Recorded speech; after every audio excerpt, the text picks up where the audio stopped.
Alors, Ramatis, c'est un esprit qui a eu de multiples réincarnations sur Terre. Donc, la dernière se trouve en Indochine, aux environs de l'an 1000 à peu près. C'était donc sa désincarnation. Et au niveau du Brésil, il apporte des enseignements qui sont complémentaires, je veux dire, à la codification et aux ouvrages de Francisco Cândido Xavier. Donc, ce sont des ouvrages qui sont certes polémiques pour certaines personnes, bon, on peut comprendre qu'on n'aime pas, mais on va un peu plus loin dans la réflexion, dans la réforme intérieure, dans la connaissance. Il apporte une ouverture d'esprit qui va nous permettre de modifier notre façon de penser, de voir les choses, et de modifier surtout la posture mentale. C'est-à-dire arriver à nous transformer, à nous éveiller. C'est un peu comme une sorte d'impulsion pour aller plus loin, peut-être plus vite, quoi. D'accord, parce que c'est vrai que je t'avoue, il y a quand tu dis, il y a des avis différents. Je connais des spirites, Oui. même qui sont dans des centres spirites, hein, mais qui ont un avis très, très tranché sur Ramatis. Oui. Soit c'est vraiment bien, ou soit, alors là, c'est limite sectaire. Enfin, c'est vraiment bizarre. Enfin, tu vois, c'est pour ça que je te pose la question, parce que quand on parle de Ramatis, soit c'est pour ou contre, mais c'est vraiment, il n'y a pas de milieu, quoi. Voilà. Alors, ce que dit Ramatis, les ouvrages ne sont pas écrits pour plaire parfaitement aux gens, pour leur dire vous êtes gentil, vous êtes le meilleur, etc. Ce sont des ouvrages de réflexion. Ce sont des ouvrages qui mettent les gens, je dirais, au pied du mur, devant une glace, en leur disant voilà, vous êtes dans un contexte spirituel, donc à partir de maintenant, vous devez vous comporter de façon à être un être spirituel, et non pas à dire les choses d'une façon et d'agir autrement. Qu'est-ce qu'on pourrait prendre comme exemple? Par exemple, l'alimentation végétarienne. C'est un sujet tabou dans le spiritisme. On n'accepte pas l'alimentation végétarienne, alors que l'alimentation végétarienne, c'est une étape évolutive nécessaire. On ne peut pas prétendre évoluer, se dire un être évolué ou spiritualisé si on continue à ne pas accepter que la vie est sacrée et que comme être spiritualisé, dont notre organisme est le plus perfectionné, va-t-on dire, on continue à manger ou dévorer des êtres que nous devons aider. Pour aller un peu plus loin, c'est comme si, en fin de compte, on était en train d'interférer dans le cycle de vie des animaux. Et on n'a pas le droit de faire ça. On est des êtres spiritualisés, normalement. Donc, on se doit d'aider les êtres qui sont d'un cycle inférieur au nôtre, les aider, les accompagner, mais non pas les dévorer ou les mettre dans des entrepôts, dans des sortes d'usines de la mort pour ensuite qu'ils finissent dans une assiette. Les utiliser. Les utiliser. Oui, les utiliser, ouais. Vous imaginez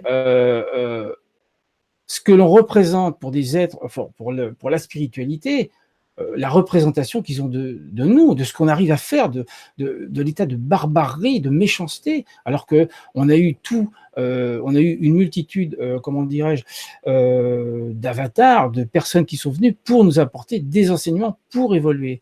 Et on se prétend, évoluer, alors qu'on se comporte toujours comme une sorte d'homme des cavernes. Mais tu as plein de gens qui te diront ouais, mais il y aurait trop de bestioles après si on fait ça. Enfin, tu vois. Non, ça, on va arrêter ce jeu qui est faux. Il ne faut pas oublier une chose, c'est que l'être humain, à l'origine, était végétarien et s'alimentait certaines fois de viande lorsqu'il y avait pénurie alimentaire. Mais l'être humain, d'auparavant, était capable de faire des jeûnes très prolongés, comme les animaux lorsqu'il y a des états de famine. Ce qu'il faut savoir, c'est que notre organisme, en fin de compte, et ça, tous les gens qui ne sont pas spirites, mais qui sont végétariens, véganes ou autres, savent très bien que l'organisme humain a un appareil digestif qui est un appareil digestif de végétarien. On a un appareil digestif qui est très long, alors que les carnivores ont un appareil qui est très court. Tout simplement, les carnivores ont des enzymes qui détruisent les viandes très rapidement, 20 fois plus vite que nous. Donc, on ne va pas rentrer dedans. Ce que je veux simplement dire, c'est que nous sommes spiritualisés. En tant qu'être spiritualisés, nous devons aider tous ceux qui sont en dessous. Tout comme la spiritualité nous aide. On ne peut pas se permettre de sacrifier les animaux pour les manger, pour les dévorer, alors que Dieu a mis à notre disposition des quantités de fruits et de légumes considérables. Rien qu'au Brésil, vous avez 160 fruits et légumes qui existent en plus, qu'on ne connaît pas sur le territoire français. Je peux vous le dire, puisque j'ai travaillé sur ce document, qui est un document du ministère de l'Éducation, d'ailleurs je l'ai ici. Voilà. Alors les gens vont dire après, oui, mais végétarien ci, végétarien ça, vous mangez que des salades et des carottes. C'est ce qu'on entend souvent. Alors, je vais juste vous montrer quelque chose, parce que j'aime bien un petit peu titiller ce système-là. Vous voyez les Italiens. Ça, par exemple, les meilleures recettes de cuisine végétarienne. Il y a 1200 recettes. C'est un gros morceau, ça. C'est un gros, j'en ai pas mal d'autres qui sont là-haut. Voilà, donc vous voyez, les recettes, elles sont là. C'est pas écrit en gros, c'est quand même petite écriture. Il y a quand même quelques photos qui sont intéressantes. C'est un annuaire, en fait. C'est un annuaire. J'en ai d'autres qui sont là. Donc, simplement pour dire, le végétarien ne mange pas que des carottes ni des salades ou des petits pois. Oui, c'est sûr, oui, je comprends. Voilà. Oui, c'est vrai. Donc, l'esprit Ramatis, en conclusion, il parle de tous ces sujets-là, de tous ces thèmes, quoi. Alors, il parle en particulier de ce thème-là, mais il va aussi parler du tabac, de l'alcool. Il va parler, donc on va prendre un exemple suivant, il va parler de l'homéopathie, il va parler du cancer, qu'on peut arriver à une rémission du cancer. On arrive à une rémission du cancer que certaines personnes qui sont croyantes, qui pratiquent la réforme intérieure, qui travaillent la méditation, arrivent à cette rémission du cancer. Alors, ce n'est pas tous les cas, bien évidemment, mais il explique donc qu'on peut y arriver, qu'il y a des gens qui y arrivent, et il incite donc toujours à cette réforme intérieure, à cette ouverture d'esprit qui est nécessaire. C'est un autre contexte, c'est un peu difficile au début à comprendre parce qu'on est obligé de penser différemment, mais l'objectif n'est pas de brusquer les gens, mais c'est d'éveiller les gens en leur disant, voilà, vous savez que c'est, par exemple, l'alimentation carnivore, elle est nuisible pour votre organisme. Il y a des millions de gens qui meurent dans le monde à cause de ça. Changez d'alimentation, apprenez à aimer la vie, à respecter la vie que Dieu a donnée aux animaux. Vous n'avez pas le droit, en tant qu'être humain, d'interférer dans cette vie. Vous brusquez leur cycle de vie. On ne peut pas continuer comme ça. Et une chose qu'il ne faut pas oublier, oui, mais une chose qu'il ne faut pas oublier, c'est que ça, c'est ce que j'ai lu dans certains ouvrages, ça s'est recoupé comme information, que la quantité d'animaux qui sont sacrifiés correspond à la quantité de personnes qui sont tuées au niveau des guerres. Et ils disent qu'il y a une proportion, plus on consomme, plus il y a de guerres, de conflits à travers le monde. D'accord. Enfin voilà. D'accord. Donc en fait, c'est l'énergie qu'on peut dégager avec ça après en mangeant de la viande. Quoi. Voilà, mais ce qu'il ne faut pas oublier une chose, c'est que la souffrance animale, et ça il faut quand même le comprendre, toute la souffrance animale, elle va s'accumuler dans les tissus de l'animal en question, et que la personne qui va les ingérer, elle va les incorporer, et ça va se mettre au niveau de son périesprit. Et lorsqu'il y a un dérèglement au niveau énergétique de la personne, par des comportements de colère, d'agressivité et autres, tous ces fluides délétères qui forment une sorte de gomme vont aller vers l'organe le plus fragile de l'organisme, et c'est ainsi que certaines maladies vont se développer. Quoi. Alors, sur le chat, Damien nous dit que pour lui, la viande, c'est plus culturel en Occident. Et que le végétarisme, c'est écologique.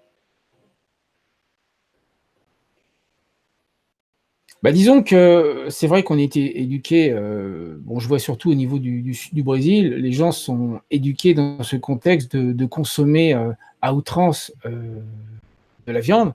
Et c'est vrai qu'il faut désapprendre certains principes. Je conçois, c'est vraiment difficile, je suis entièrement d'accord. Dans les ouvrages de Ramatis, par exemple, on ne dit pas vous êtes méchant, il faut faire ci, il faut faire ça. Non, on fait comprendre une chose, prenez conscience qu'il y a quelque chose qui ne fonctionne pas. Prenez conscience, on ne le fait pas pour vous ennuyer, mais pour vous aider. Et ça, c'est vraiment indispensable. Et vous savez, vous prenez vous prenez des végétariens, vous prenez des carnivores, des gens qui ont 65 ans. Regardez la différence. Les végétariens ne sont pas malades.